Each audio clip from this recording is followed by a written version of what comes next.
Monster Itch Ghost Attack by David Lubar. Chapter 1. "You're killing me!" I screamed. My shouts made the grip grow tighter. I struggled to breathe, but my ribs had no room to expand. "Let go!" "But I'll miss you so much, Alex," Mom said. I glanced past her at Dad, who offered me nothing more helpful than a shrug. If shrugs could talk, this one would have said, "You're on your own." And right past Dad, my cousin Sarah, who had just gotten out of the car, also shrugged. But the message from her shoulders, as they brushed against the ends of her brown hair, was more like, "I'm glad your parents brought us here, and not mine." I could understand how she felt. Both our moms loved hugs and hated goodbyes. "It's just for 1 week," I said, using the last air in my lungs. That didn't help. As Mom clamped down, I could feel my belly button pressing against my backbone. "For goodness sakes," Grandma said, coming down the front porch steps of her house. "Stop trying to squeeze him in half. He's already enough of a handful to keep an eye on. There's no way I'll watch 2 of them, even if each one is just half the size." Mom loosened her grip enough so I could escape. "Hi, Grandma," I said. I spun a safe distance from Mom's arms. "We're here." Grandma shot me a sharp look. If looks could talk, this one would have said, "Don't waste my time stating the obvious. Of course you're here." Just then the glare softened, and she said, "Glad you kids came for a visit. I can't wait for you to see the new place. Take your bags upstairs. There's a guest room at each end of the hall." I inhaled a deep breath of fresh country air, then walked over to the car. "What a great house," Sarah said. "I'll bet it's haunted." She flashed me a grin. Just because I didn't like creepy movies, she was always trying to scare me. "That's why we bought it," Grandma said. "They promised there'd be a ghost, but I suspect they were trying to fool us city folks." She's a writer, and Gramps is an artist. They make this comic book called Little Grandella about a girl who's a monster. It's really twisted, but not too scary for me. Gramps joined Grandma on the porch and said, "That's the place is wonderfully creaky." He laughed and added, "Just like me." He was joking. Grandma and Gramps are both in great shape. They go skiing and hiking all the time. They even own a pair of kayaks. Sarah and I unhooked our bikes from the rack on the back bumper of the car and wheeled them over to the side of the garage. As we were walking back to the car, Dad popped the trunk.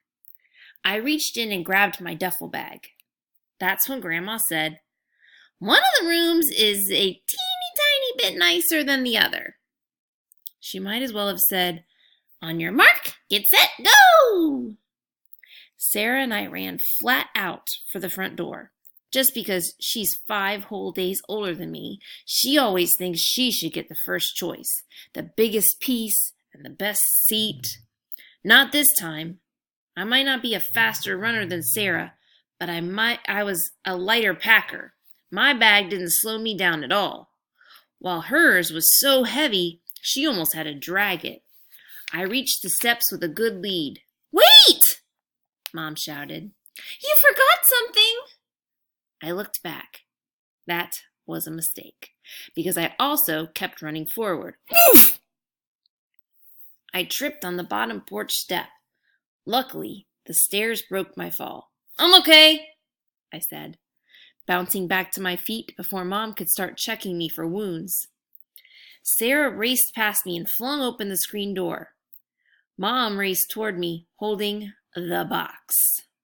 "You almost forgot this!" She thrust it at me. I could hear footsteps upstairs as Sarah ran toward the right side of the second floor. "Don't worry," Grandma said, snatching the box from Mom. "I'll take good care of everything and everyone."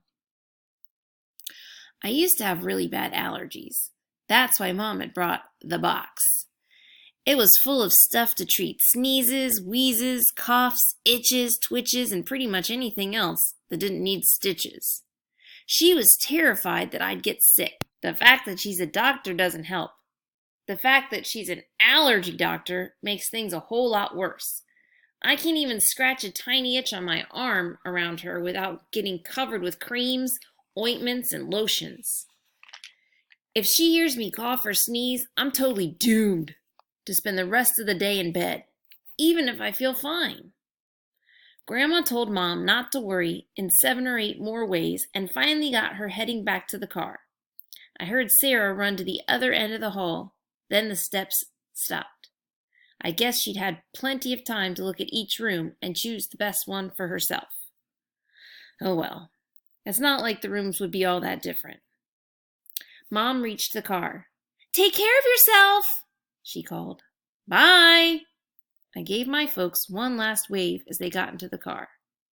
Last wave? Yikes! That thought made my throat close up a little. As excited as I was to spend time with Grandma and Gramps, I had to admit I'd missed Mom and Dad a tiny bit. Grandma held the screen door open. "Alex," she called as I lugged my bag up the stairs. "About the rooms." "What?" I asked. I remembered how she said one was a teeny tiny bit nicer. With Grandma, that could mean anything. Never mind," she said. When I reached the top of the stairs, I walked over to the room on the left and looked inside. "Wow," I said. The room Sarah had snagged was enormous, with a thick rug on the floor, giant windows in 2 of the walls, and a huge TV opposite the bed. She was standing by a wooden dresser, unzipping her bag. She flashed me a grin of triumph. I knew that grin. I had the same one, except I rarely got to use it when Sarah was around. We look so much alike, people think we're twins. But I keep my hair really short, and I never wear jeans. Sarah wears them all the time. I went to the other end of the hall and pushed the door open. If Sarah's room was a castle, mine was a dungeon. It was dark, small, and filled with boxes. Grandma and Gramps liked to buy weird stuff at auctions and flea markets. I made my way across the room to where a narrow bed was crammed against one wall. "A teeny tiny bit nicer," I muttered, remembering Grandma's words about Sarah's room. But I didn't plan to spend much time upstairs. I was here to hike in the woods, go fishing, and hang out with my grandparents. I also wanted to explore Thistle's Falls. I'd heard there was an awesome ice cream place in town. I dropped my duffel bag next to the bed. That's when I felt the itch. It started as a tickle, like one ant had crawled up my wrist to the middle of my forearm, but it swelled from ant to spider to tarantula, and then to rat or maybe even a wolverine. I looked at my arm. What I saw was horrible. I let out a shout. Chapter 2. There was a rash on my arm right below my wrist. No, calling the horrible thing I was staring at a rash was like calling the ocean a puddle. This was one monster of a rash. It was as wide as my arm and nearly reached to my elbow. It was red and purple and lumpy, and it looked like it was about to start dripping things. I didn't want to see dripping out of my body. That's a very long description of something I looked at for less than a second before I let out that shout and raced downstairs. I flung open the screen door and scrambled onto the porch. Grandma was still outside. I slid to a halt when I realized why she was there. She was talking to Mom, who was standing right at the bottom of the porch steps. Mom had come back? She does that a lot. I could see that Dad was waiting for her in the car. This was the worst possible time for Mom to be here. I clasped my hands behind my back to hide my arm. "What's wrong?" Mom asked. "You screamed." If she saw the rash, she'd take me right home. No hikes, no fishing, no ice cream. I saw a spider, I said. A big one, huge, enormous, big enough to eat a bird. As I spoke, I heard Sarah come down the stairs behind me. Mom frowned like she didn't believe me. I should know better than to try to fool her, especially when my brain was still trying to get back down from whichever corner of my skull it had fled to when I saw the rash. I think the part about the bird might have been a bit too much. Mom held her hand out. Let me see your arms. Was I that obvious? I guess I was. I unclasped my hands, which had built up a layer of sweat, and held my arms out in front of me, palms down. Turn your arms over, Mom said. I turned my arms over. Mom stared. I stared. My arms looked perfectly normal. The rash was gone. Alex will be just fine. Stop worrying, Grandma said to Mom. A minute later, Mom and Dad finally drove off. What was that all about? Grandma asked, after the car reached the end of the driveway and turned onto the main road. I'm allergic to something in that room, I said. We have to switch. Yeah, right, Sarah said. Nice try. I am. Come on, I'll show you. I walked up the stairs. I didn't like the idea of getting another rash, but I figured it was better to do it now so I could change rooms than to have it happen when I went to bed. I walked into the room and waited for the itch. Nothing. I stared at my arms, waiting for the first ant tickle. No ant, not even a flea. Sarah knelt and opened one of the boxes. Cool, she said, lifting out a pair of wind-up chattering teeth. A novelty shop went out of business, Grandma told her. We bought a lot of their inventory. At least I'll have something interesting to look at, I thought. Though boxes of jokes and pranks didn't seem anywhere near as good as a giant TV. Sarah got up. I guess I'll go unpack my stuff in my room. She headed down the hall. Grandma put the box down on a small desk next to the bed. Can I look through this stuff? I asked. Sure, she said. Have a ball. I opened the closest box, which was barely big enough for a small pair of shoes. Yikes! There was a bloody hand in the box. I jumped back and tripped over the box behind me, landing on my butt. Relax, Grandma said. That's not real. I knew that, I said as I climbed back to my feet, though it sure looked real. It just startled me. A smile spread across my face as a thought hit me. What if I stuck the fake hand under Sarah's sheets? Grandma stared right at me. Don't even think about it, she said. How did you know what I was thinking? I asked. Because you're just like your mother, she said. No way. I shook my head. I couldn't picture my mom playing jokes on anyone. Grandma laughed. Why don't you go run around outside and burn off some of that energy? That sounded like a good idea. I grabbed my ball and glove and went down the hall. Did you bring your glove? I asked Sarah. We both loved sports and we were both left-handed, but that was absolutely all we had in common. You bet, she said. Just give me a minute to finish up. It looked like she was already unpacked. Her bag was empty, but I guess she had more to do. I'll meet you outside, I said. It took Sarah a while to come down, but I passed the time throwing pop-ups to myself and watching the squirrels chase each other around the front yard. They were dashing across the grass, skittering up trees, and leaping from branch to branch like acrobats. It looked like their grandma had told them to burn off some energy too. Hey, Sarah said when she joined me. If you're really allergic, I'd have swapped rooms with you. I know. Here. She held out a stick of gum. Thanks. I unwrapped the gum, which promised massive berry flavor, and popped it in my mouth. By about the second or third chew, I knew something was wrong. My mouth tasted like fish, and not good fish. Not even bad fish. This was definitely terrible fish. Blech! I spat out the gum. Sarah was laughing so hard she was folded over like she had a stomach virus. "What's so funny?" I asked. She couldn't even speak. She handed me the pack of gum.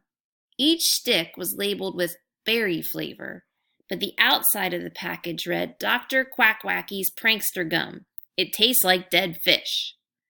Well, that was sure true. "You got that gum from a box in my room, didn't you?" So that's what she was doing upstairs. "Guilty," she said. "I'll get you back," I said. "I'm sure you will," she said, but her grin hinted that she wasn't worried. After we'd played catch for a while, we sat on the porch steps and watched the squirrels. Then we went back inside. "Want to help Grandma and Gramps make dinner?" Sarah asked. "I need to unpack," I said. What I really needed was to check the boxes for a good joke to pull on Sarah. I went up to my room, but the boxes were gone. So I went downstairs where my grandparents were, peeling potatoes and chopping onions. "What happened to the boxes?" I asked. "We took them to the attic," Gramps said. "Feel free to look through them up there. They have some wild stuff, great pranks, all sorts of things." "I think I will," I said. I went up the stairs and heard Sarah following behind me before I even reached the second floor. I guess she knew what I was planning. I just have to figure out a way to be sneaky. The problem was, I'm not a sneak. As I climbed the attic stairs, my arms started to itch. "Oh no," I said. I didn't want another one of those monster rashes, but I also didn't want to let Sarah spend time alone with a ton of pranks. Maybe I could put some anti-itch lotion on my arms. It was worth a try. I certainly had just about every type of allergy cream there was, thanks to Mom. I went back down to my bedroom and reached in the box to sort through the tubes and bottles, but the itching had stopped. Weird. I headed back up the stairs and my arms started to itch again. I decided to ignore it. Even if the rash came back, and even if it was terrible to look at, it seemed to go away just as quickly as it appeared. I wasn't going to let allergies run my life. I climbed all the way up the stairs, crossed the landing, and opened the attic door. "Ah!" Sarah screamed, thrusting a bloody hand in my face. I shouted and jumped back. "Very funny," I said after I got control of my heartbeat. "Got you," Sarah said as I walked through the door and knelt by the closest box. "I love this stuff." I wasn't laughing. My arms were itching so badly, I figured I'd have to leave the attic. It was even worse than before, and the rash was on both arms now. I was afraid Sarah would make fun of me, but she was already opening another box. This isn't worth it, I thought. I decided to leave. "Look," Sarah said, holding up a large metal can painted bright orange and covered with black lettering. "It's Dr. Quackwacky's patented vanishing powder. It says it makes stains, spots, and spills disappear like magic. That's perfect for you." She pulled open the lid and walked toward me.